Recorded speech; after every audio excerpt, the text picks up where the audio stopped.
Good morning, friends. Today we are going to take up first topic of class 9th geography, and the name of the topic is India size and location.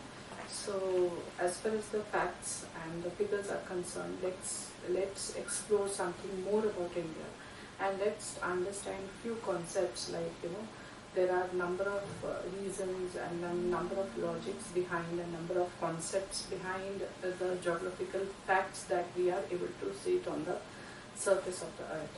So let's see, there are some few facts that we can actually see. So the latitudinal and the longitudinal extent of India is 8 degree 4 north to 37 degree 6 north, and longitudinal position of India is 68 degree 7 east to 97 degree 25 east.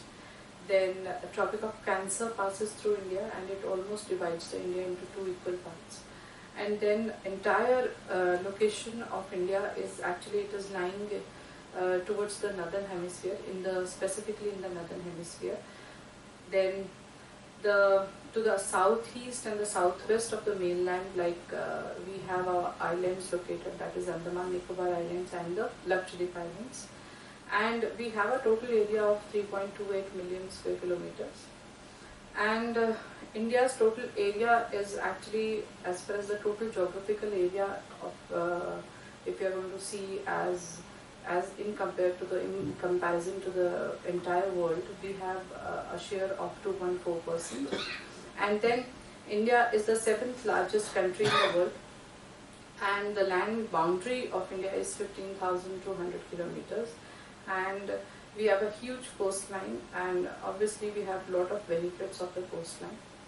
And if you are going to include Andaman Nicobar Islands and the Lakshadweep Islands, then the coastline is 7,516 kilometers. Then it is, we have number of physical features, almost all the physical features, major physical features, we have it in India.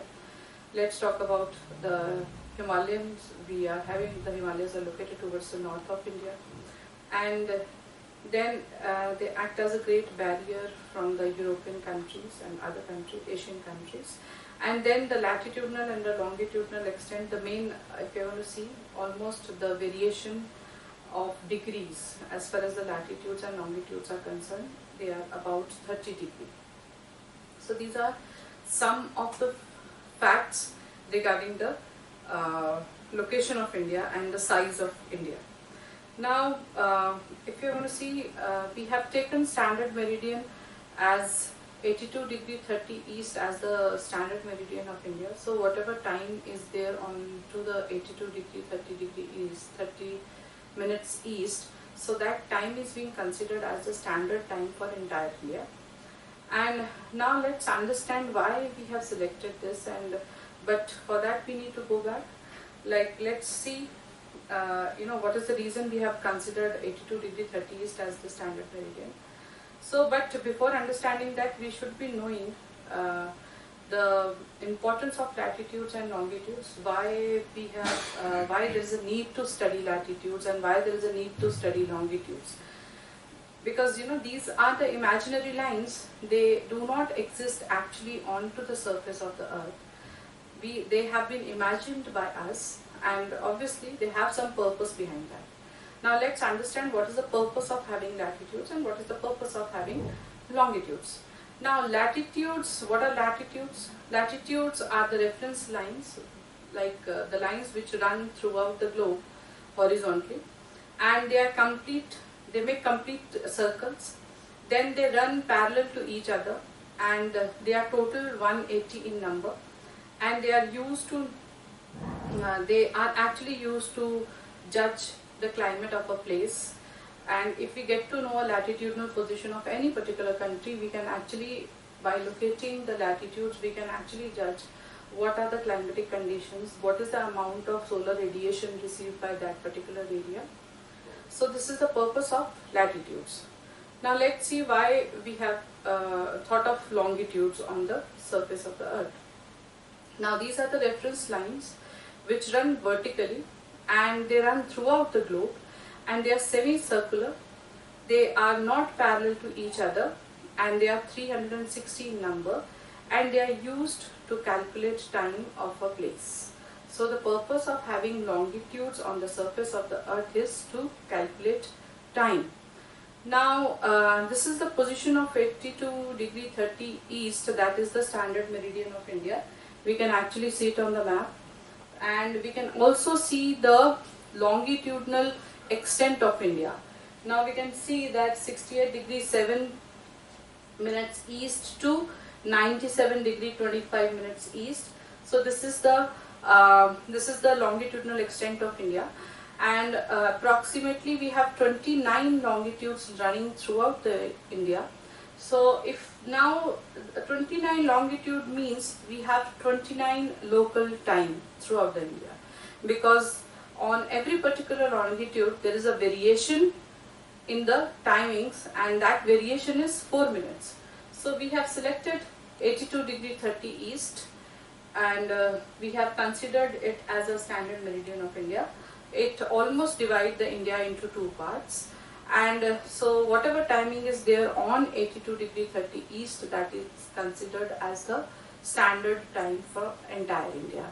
Now as far as the latitudinal extent is concerned, you can actually see it on the map. The latitudinal extent of India is 8 degree 4 north to the 37 degree 6 north. So that is the latitudinal extent of India. Now, so the reason behind why we have taken 82 degree 30 east as the standard time of India. So this is the calculation part of it. The earth is divided into 360 longitudes with a time gap of 4 minutes between each longitudes. So approximately we have 29 longitudes passing through India. So now these 29 timings will create lot of confusion throughout the India. So to avoid this confusion, we have taken 82 degree 30 east as the standard meridian of India, because it runs almost in between India. It divides the India into two halves. And as per the rule, whenever we think about a standard time of a particular country, so there is a rule that it should be a multiple of 7 and 30 minutes. It should be multiple of that, 7 degree 30 minutes. And now let's talk about the various countries that are sharing boundary with India, because as far as the neighboring countries are concerned, we have Pakistan is our first neighboring country, then we have China, then we have Bhutan, Bangladesh, Myanmar and Nepal. So these are the countries which are our neighboring countries.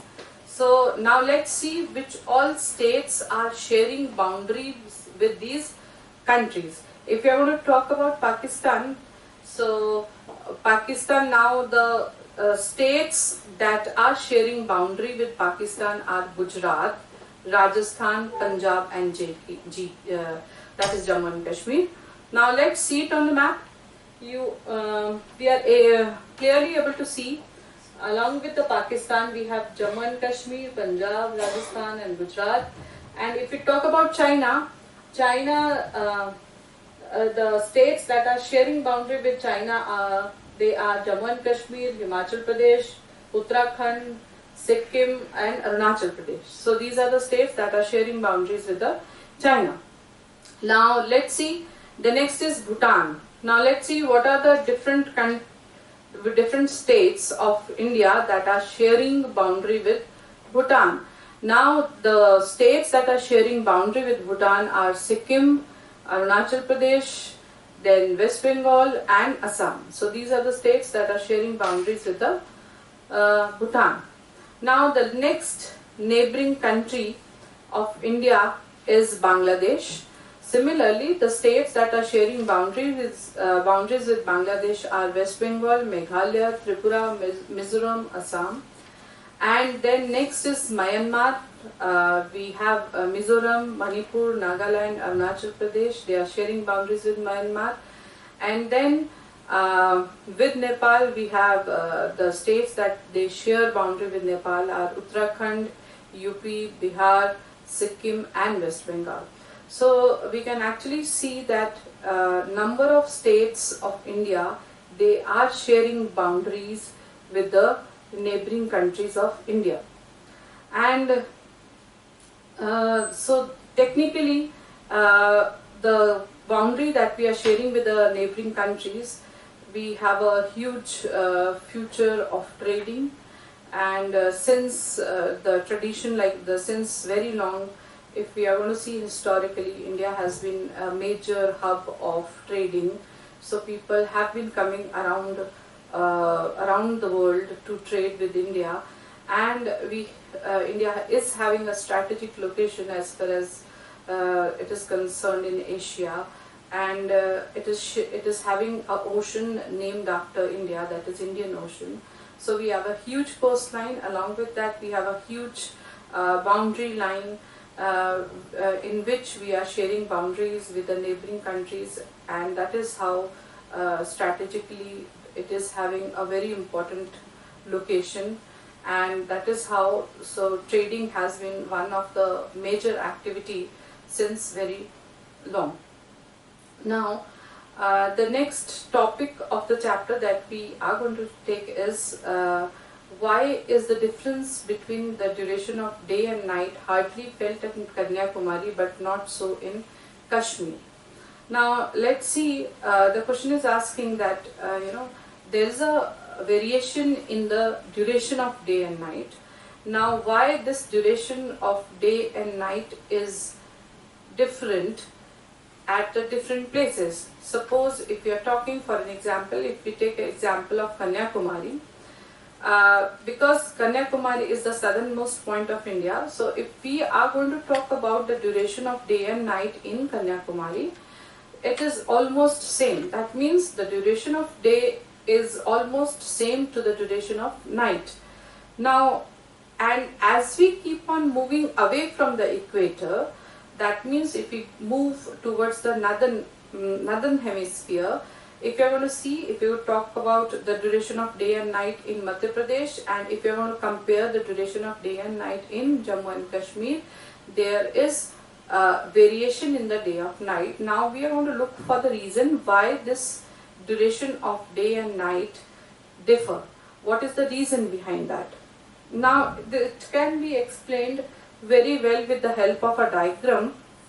Now this is the because we already know that there are two movements of the earth, that is, one is rotation and one is revolution. Rotation on its axis and revolution around the sun. So according to the different positions of the earth around the sun, so there is a variation in the duration of day and night. Now here we are going to understand the position of the earth, so we can actually say it's a summer solstice position of the earth. Now let's see what is the difference. Now over here, if you are going to see that this line actually is explaining the circle of illumination, that is this is the line by which we can actually make a difference of day and night, because the part which is facing towards the sun is day part, and which is beyond that, that is the night part, this part. And we already know that the sun rays are slanting onto the poles, and the sun rays received straight onto the equator part or the Tropic of Cancer part.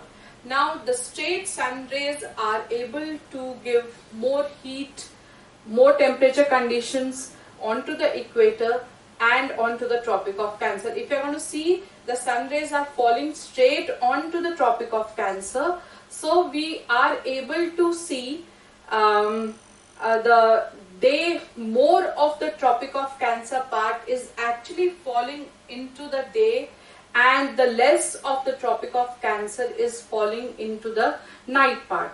So we are actually able to observe the days are longer here and the nights are shorter. So that is one of the characteristics of the summer season. So that is why the northern hemisphere is having summer solstice over here.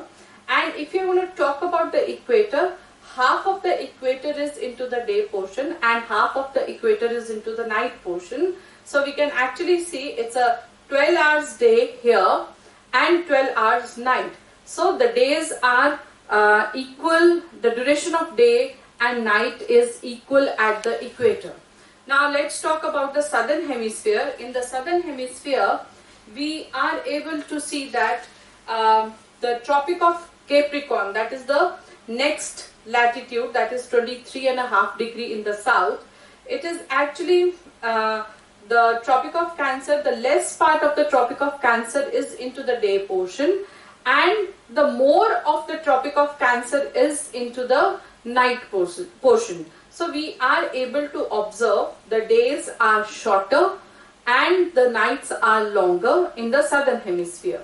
And simultaneously it is going to be vice versa in the winter solstice. What is going to happen there is, when the earth is going to rotate around the sun, revolve around the sun, then the entire conditions are going to be opposite. We will be having we are going to have winters in the northern hemisphere and summers in the southern hemisphere.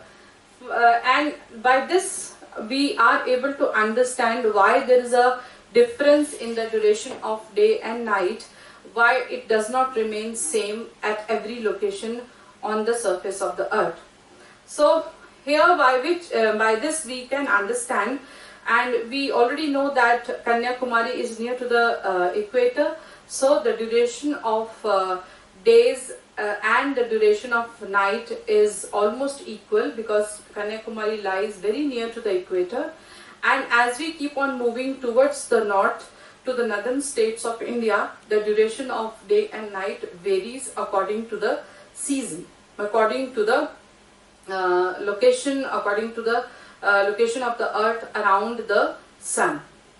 So the places near the equator have almost same duration, and the places towards the north and south of the equator, they do not have the same duration, and we have already understood this. So, and if suppose, like, if when we talk about the sun rises 2 hours earlier in Arunachal Pradesh as compared to the Gujarat in the west, but the watches show the same time.